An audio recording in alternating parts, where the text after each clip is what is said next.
உங்கள் favourite TV ஷோக்களை இனி miss பண்ண தேவையில்லை. ZEE5 இல் முற்றிலும் இலவசமாக காணுங்கள், இங்கேயும் எப்பொழுதும். அடுத்தவங்க சொல்லி கொடுத்து அதுக்கு ரியாக்ட் பண்ற மாதிரியான ஒரு எல்கேஜி பாப்பா நான் கிடையாது. அன்பரசி உங்க வீட்டு வாரிசுன்னு நீங்களும் சாரும் சொல்லிட்டு இருக்கீங்க. பட் அது உண்மை அப்படின்னா எதுக்கு நம்ம இவ்வளவு நேரம் விவாதம் பண்ணிட்டு இருக்கணும்? சிம்பிள்.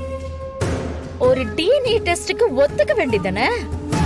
இதுக்கே இவ்ளோ தயக்கம், இவ்ளோ வாக்குவாதம்? மேடம், இப்ப வரைக்கும் மேடம், இந்த நிமிஷம் வரைக்கும் நான் உங்ககிட்ட எதுவுமே தப்பா கேட்கலையே. நீங்க தான் ஏதோ நான் உங்ககிட்ட தப்பா பேசின மாதிரி என்கிட்ட ரியாக்ட் பண்ணிட்டு இருக்கீங்க. செம்ம. பத்மா சரியான பாயிண்ட் புடிச்சிட்டா. இதத்தான் நான் எதிர்பார்த்தேன். உண்மையை சொல்லணும்னா இந்த தயக்கம் இதுதான் என் சந்தேகத்தை இன்னும் அதிகமாக்குது. இன்னும் நிச்சயதார்த்தத்துக்கு தான் நிறைய நாள் இருக்கே. நாளைக்கே டெஸ்ட் எடுத்தா கூட ஜஸ்ட் 3 டேஸ்ல டெஸ்ட் ரிசல்ட் வந்துட போகுது. சிம்பிள் மேடம், இதுக்கு சரி நோத்துக்கிட்டா அவ்வளவுதான். இதுக்கே எவ்வளவு யோசிக்கிறீங்க? அப்போ பிரச்சனை ஏதோ உங்ககிட்ட இருக்கிற மாதிரி தானே எனக்கு சந்தேகம் வருது.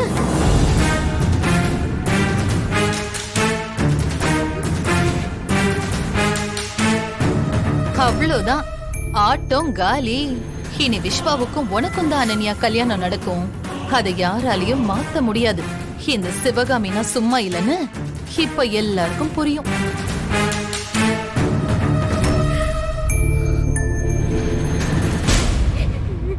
அன்பரசி, நீ அழாதம்மா.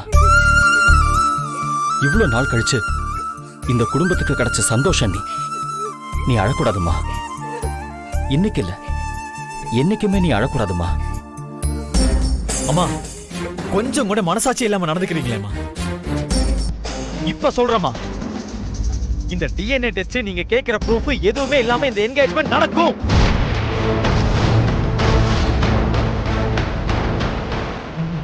இல்லனா நான் அதையும் தாண்டி சொல்லு, என்ன அதையும் தாண்டி? ஏன் நிறுத்திட்ட? பேசு.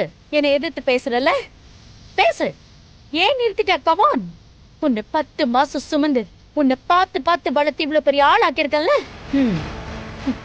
இன்னும் என்னை எவ்வளவு நோகடிக்கணுமோ நோகடி. இருக்கிற சொத்து 10 போதாதுன்னு இன்னும் சொத்து சேர்த்துக்கிட்டு இருக்கேன் உங்க எல்லாருக்காகவும். இன்னைக்கு சொசைட்டில பத்மாவோட பையன் விஸ்வான்னு உனக்கு ஒரு அந்தஸ்தை ஏற்படுத்தி கொடுத்துருக்கேன். இந்த அம்மா என்ன எதிர்த்து பேசுற? அதுவும் இவங்க எல்லாரும் நின்னுட்டு இருக்காங்க. இவங்க முன்னாடி என்னை எதிர்த்து பேசுறல்ல, பேசு.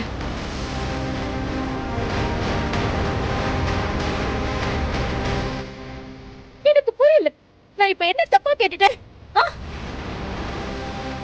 இத்தனை வருஷமா வராத பொண்ணு திடீர்னு வந்து நிக்கிறா. டவுட் வராதா எனக்கு? அவதான் என் பேத்தி, அவதான் என் பொண்ணு அப்படின்னு அவங்க சொல்லிட்டு இருக்காங்க. அது ஃபைன், அது அவங்க குடும்ப விஷயம், விட்டுடலாம்.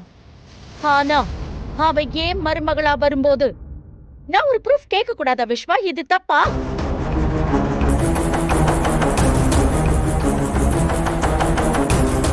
விஸ்வா, கல்யாணம் முடிஞ்சதுக்கு அப்புறம் அவ இந்த வீட்டு வாரிசு இல்ல, நம்ம வீட்டுக்கு வந்துருவா. ஆனா அதுக்கப்புறம் என்னைக்காவது இவளோட அப்பா அம்மா வேற யாருன்னு தெரிஞ்சா என்னோட ஸ்டேட்டஸ் என்ன ஆகும் விஸ்வா?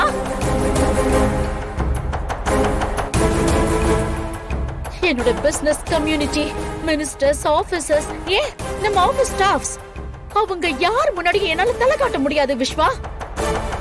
யாராவது என்ன மதிப்பாங்களா? நிறுத்துங்க பத்மா மேடம்.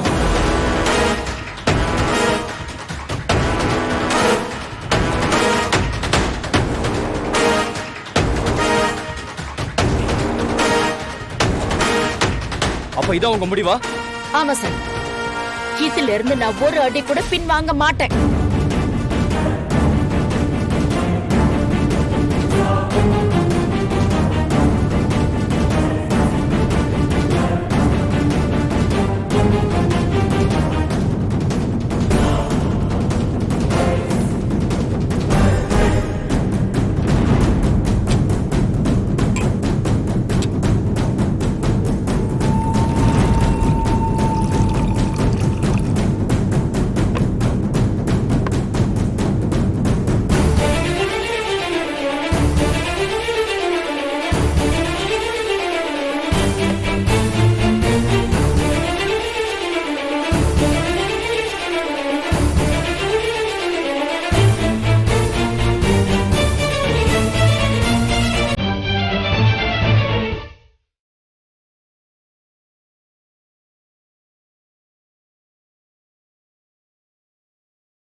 அன்பரசி என் பொண்ணுதாங்கிறத நாங்க டிஎன்ஏ டெஸ்ட் எடுத்து காட்டினாதான் நீங்க நம்புவீங்கன்னா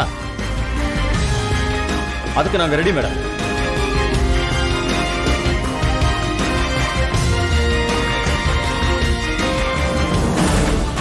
தேவையில்லாம வாயை கொடுத்து நல்லா மாட்டிக்கிட்டாரு. ஐயோ பாவம். எப்படியோ அன்பரசி இந்த வீட்டை விட்டு போனா சரிதான்.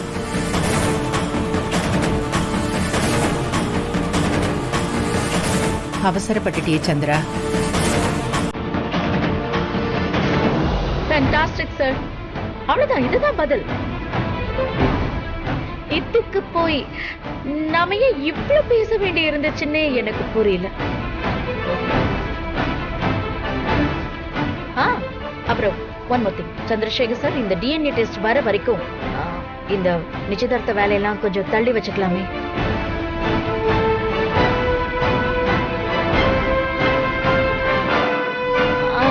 இன்னொரு விஷயம், யாரும் தப்பா எடுத்துக்க வேணாம். இன்கேஸ் இந்த ரிசல்ட் நெகட்டிவா வந்துச்சுன்னா இந்த கல்யாணம் ஜென்மத்திலையும் நடக்காது.